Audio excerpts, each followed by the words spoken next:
Shalom saudara yang kasih Tuhan, kita ketemu lagi dalam program ini. Kami bersyukur bahwa saudara dan saya dipertemukan kembali di dalam program ini. Puji Tuhan.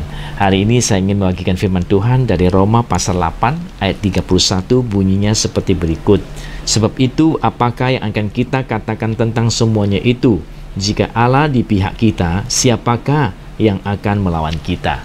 Puji Tuhan. Ini Paulus katakan, kalau Allah di pihak kita itu, sebenarnya siapa yang bisa lawan kita? Sebenarnya kita tidak ada yang tandingannya. Karena Tuhan yang maha besar, kuasanya yang maha dahsyat, kuasanya itu bersama dengan kita.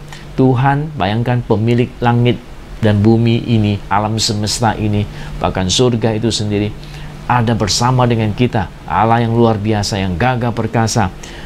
Sebenarnya siapa yang bisa melawan kita? Tentu tidak ada. Kalau dia menyertai kita, tidak ada yang bisa melawan kita. Kalau apalagi dia berpihak kepada kita, kita akan melihat bahwa hidup kita akan diberkati oleh Tuhan dengan luar biasa.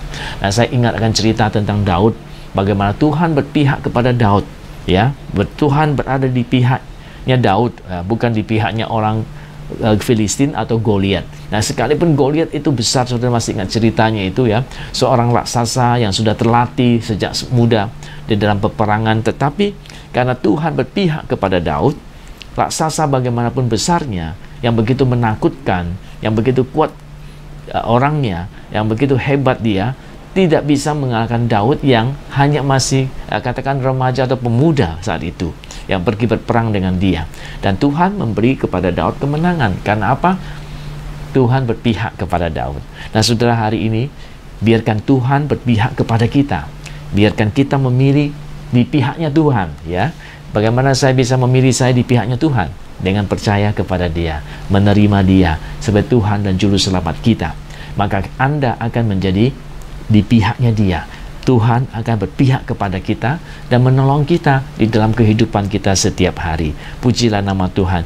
Jadi biarlah Anda berpihak kepada, berada di pihaknya Tuhan, atau Tuhan biar berpihak kepada Anda, supaya Anda hidupnya itu diberkati oleh Tuhan, ditolong oleh Tuhan. Sudah ada jalan keluar ketika menemui kesulitan-kesulitan yang ada. Seperti juga Yusuf, bagaimana Yusuf, ya, Tuhan berpihak kepada dia, dikatakan Tuhan menyertai dia. Haleluya, amin. Tuhan menyertai dia.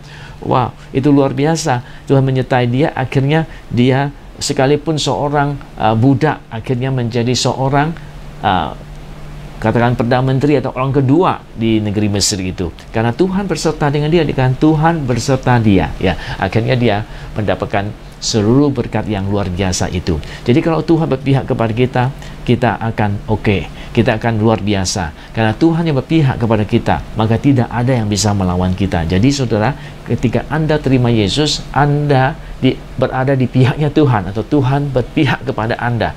Di dalam diri Anda ada rohnya Dia, Roh Kudus ada dalam diri Anda, berpihak kepada Anda dan memberi kepada Anda kemenangan. Jadi yakinlah bahwa Tuhan akan membawa kemenangan, keberhasilan di dalam kehidupan saudara. Saudara akan melihat itu terjadi. Saudara melihat bagaimana Tuhan tolong Anda. Sama seperti Ayub, Tuhan berpihak kepada dia, ya. Sekalipun iblis merancangkan sesuatu yang jahat, ya, tapi Tuhan berpihak kepada dia. Akhirnya Ayub keluar menjadi orang yang diberkati Tuhan 2 kali lipat daripada sebelumnya. Oleh sebab itu, saudara-saudara, biar kita terus berada di pihaknya Tuhan. Berada di pihaknya Tuhan mendatangkan berkat yang luar biasa buat kita. Karena Tuhan berpihak kepada kita, siapakah yang menjadi lawan kita? Maka Tuhan akan memberkati saudara, akan membuat Anda seperti yang Dia inginkan. Terima kasih kepada Tuhan yang telah begitu baik kepada kita, mau berpihak kepada kita, ya, dengan cara kita menerima Dia. Sebab itu, terima Dia sebagai Tuhan dan Juru Selamatmu, supaya Tuhan berpihak kepada Anda. Sampai kita ketemu di kesempatan yang berikutnya.